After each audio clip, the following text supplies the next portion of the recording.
This episode of Indigenous Lifeways is sponsored in part by the University of Rhode Island Office of Community Equity and Diversity.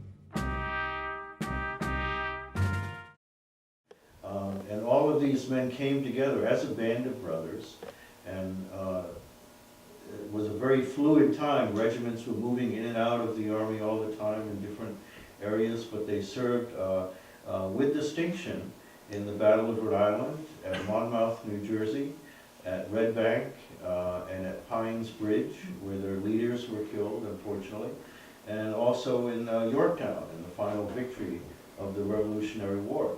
So it's a compelling story, and the stories of their lives is what we have come to find even more compelling.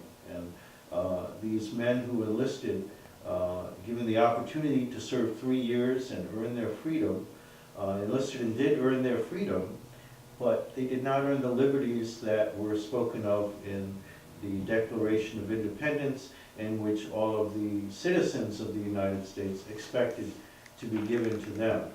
They were excluded from those liberties, and we'll talk about that a little bit more towards the end and the outcome.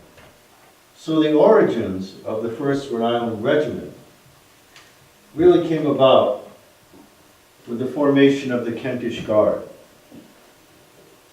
The Kentish Guard came about because Nathaniel Greene and his family were in Narragansett Bay around Warwick and Coventry area. They owned land there and owned a large forge. And they had a ship called the Fortune. And the Fortune was hounded all through the winter and into the spring of 1772. And when that ship was taken into question for the cargo that they had, the British were looking for illegal shipping of goods, people not paying their taxes. Warwick was famous for smuggling. So all those little islands off of our coast that were back then, and that a lot of them which were wiped out during the hurricanes of the last century, were there, very much there in 1777, 1775, and a lot of smuggling was going on. So when the Gaspee was burned in 1772, Nathaniel Greene and James Mitchell Barnum were among those who were involved in that endeavor to send a message to the British and to defy the British, hounding the ships and also raiding the farms along Rhode Island's coast. That's something else that they did with abandon during that time.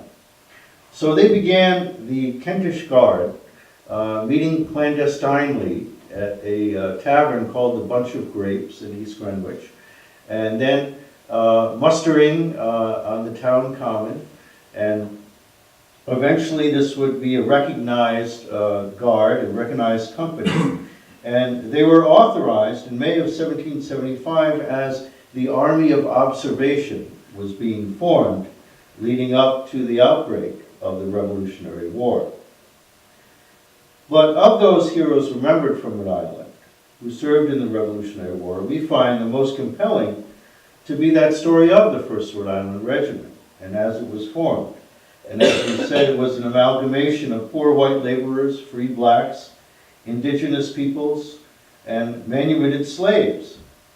The Honorable Tristan Burgess would tell Congress in 1828 that no braver men met the enemy in battle, but not one was permitted to be a soldier until he had first been made a freeman. He's alluding to the manumitted slaves that came about in 1778. Support this and other great podcast content at our Patreon page, www.patreon.com/ Artways. Tomaquag Arts programs are sponsored by the Rhode Island State Council on the Arts. Investment in arts and culture. Music presented by Eagle and Hawk. www.eagleandhawk.com.